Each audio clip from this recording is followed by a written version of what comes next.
Now let's start with strengthened bilateral relations. Nigeria and South Africa have agreed on a 2025 timeline to begin the implementation of the early warning agreements that will strengthen bilateral and trade relations between the two countries.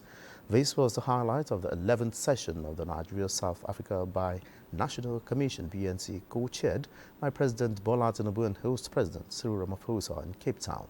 State House correspondent Musbau Dan-Wahab reports. Nigeria-South African relations are brotherhood nurtured into an organized venture for mutual benefits. President Bola Tinubu is here for the Bi-National Commission's 11th session, but first under his administration. It is the 25th year since its inception, and tens of agreements have so far been reached on the stable of a commission. Let us not count on successes by number of MOUs and agreements signed.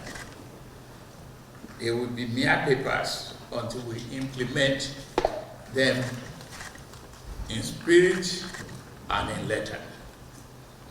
The job of our senior officials will only achieve the desired goal if we did very well in implementation. In demanding for more results, President Tinubu wants both countries to leverage on their youthful population while also leading in the actualization of the African Continental Free Trade Agreement. Both leaders believe the Commission must be strengthened. Our success will change the negative narrative of seeing Africa as a continent marred by poverty, conflict,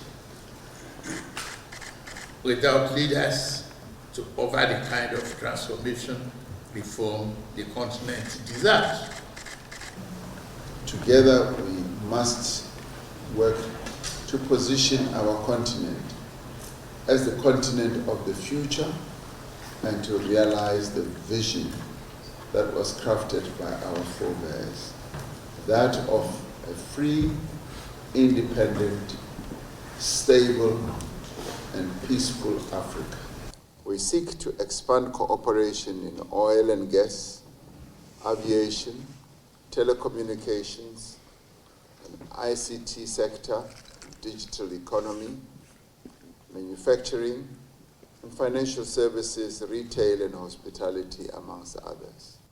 The leaders are now demonstrating a renewed vigor by giving a timeline to the implementation of the early warning agreement. The two leaders underscored the need to urgently finalize the MOU on the early warning mechanisms. To this end, it was agreed that the MOU will be signed not later than March 2025. In this regard, they welcome the significant investments of South African companies in Nigeria and encourage corresponding Nigerian investments in the South African economy. Thank you so much. And the Commission is also adding its voice to the calls for ceasefire on the Gaza Strip, as well as peaceful resolution to wars in parts of Africa. From Cape Town, Musbau Dan-Wahab, NC News. And still from Cape Town, where President Cyril Ramaphosa commended President Bola Tinubu's leadership in addressing the political issues in the West African sub-region. Speaking from his experience of the similar bloc in the southern part of the continent, President Ramaphosa says President Tinubu's commitment is in compliance with the international demand to lead efforts that is fair and inclusive in the interest of the people.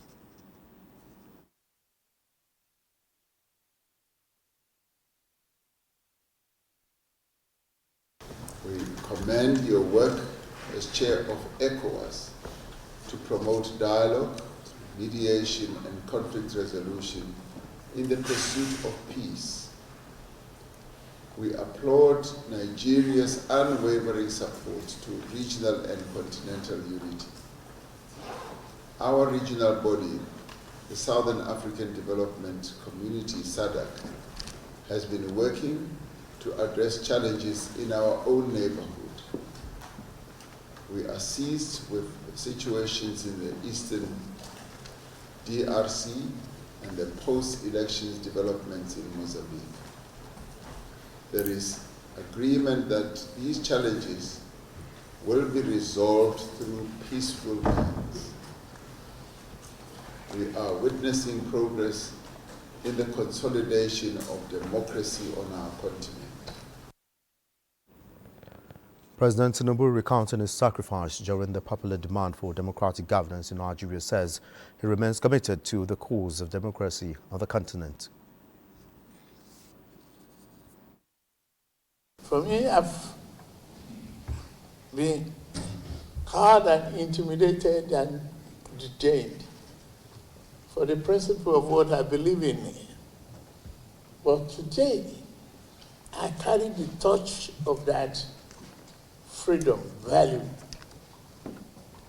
strong determination, and commitment to principle of justice, of fairness. And I'm grateful I'm here as the president of my country.